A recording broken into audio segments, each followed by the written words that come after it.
Picture this. You walk into your living room and notice that someone has moved your ottoman just a few inches to the left. For most people, this would go completely unnoticed, but for Monica Geller, it's a trigger for a full-blown anxiety attack.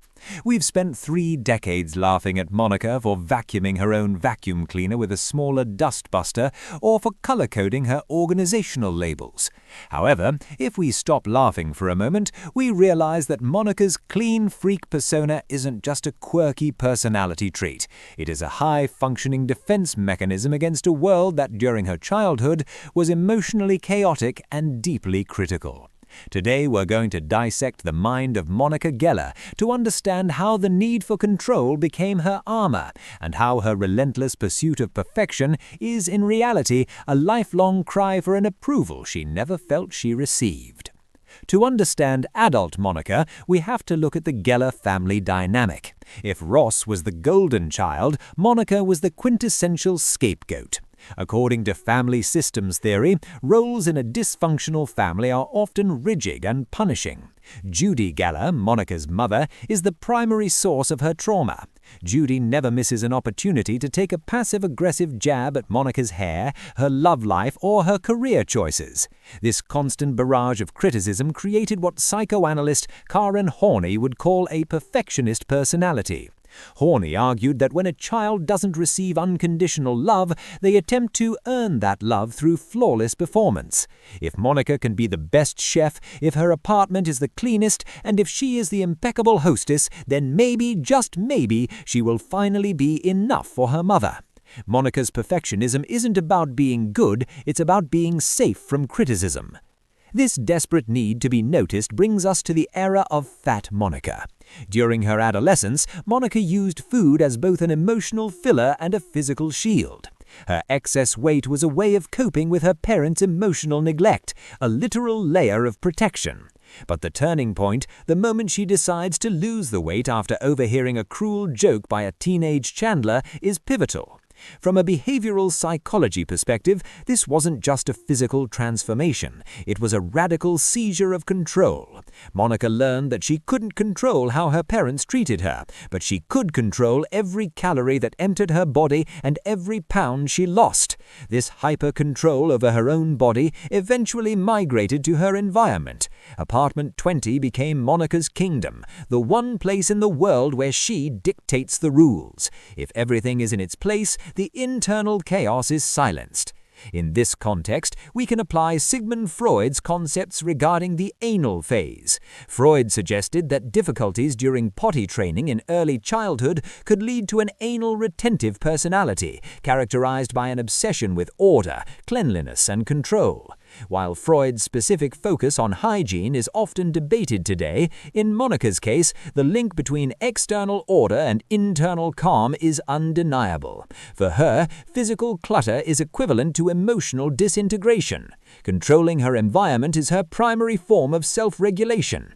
If she can't control her mother's opinion or the fact that she's the last one in the group to get married, she can at least ensure that her bath towels are folded into 11 distinct government-approved categories. Another defining trait is Monica's extreme competitiveness. Whether it's a Thanksgiving touch football game, the infamous Geller Cap, or a simple game of Pictionary, Monica plays like her life is on the line. According to psychologist Alfred Adler, this is a classic example of inferiority compensation. Since Ross was always the natural winner in their parents' eyes, Monica feels she has to work twice as hard to be noticed half as much. Her competitiveness is an attempt to overcome the feeling of being the eternal runner-up. She doesn't just want to win, she needs to prove her superiority, to silence the inner voice that tells her she's still the neglected little girl that no one took seriously. However, the beauty of Monica's psychological arc lies in her evolution through her relationship with Chandler Bing. According to Abraham Maslow's humanistic theory, we all have a fundamental need for belonging and esteem.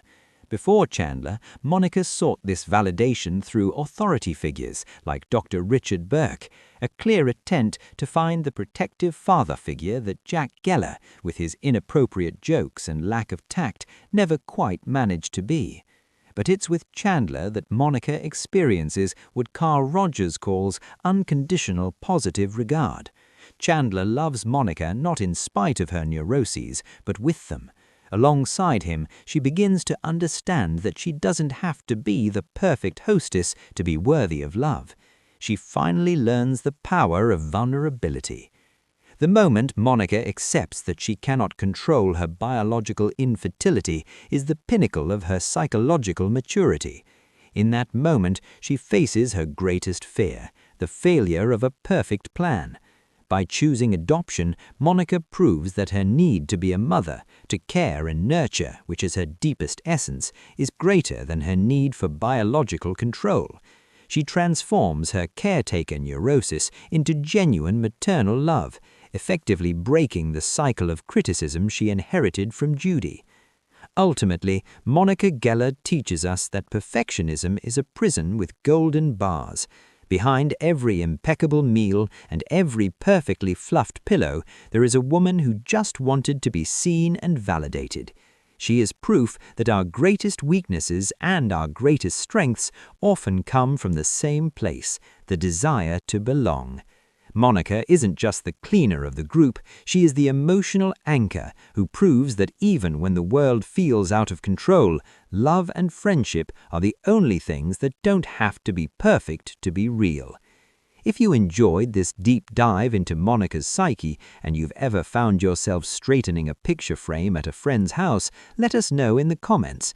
Which of Monica's quirks do you find most relatable now?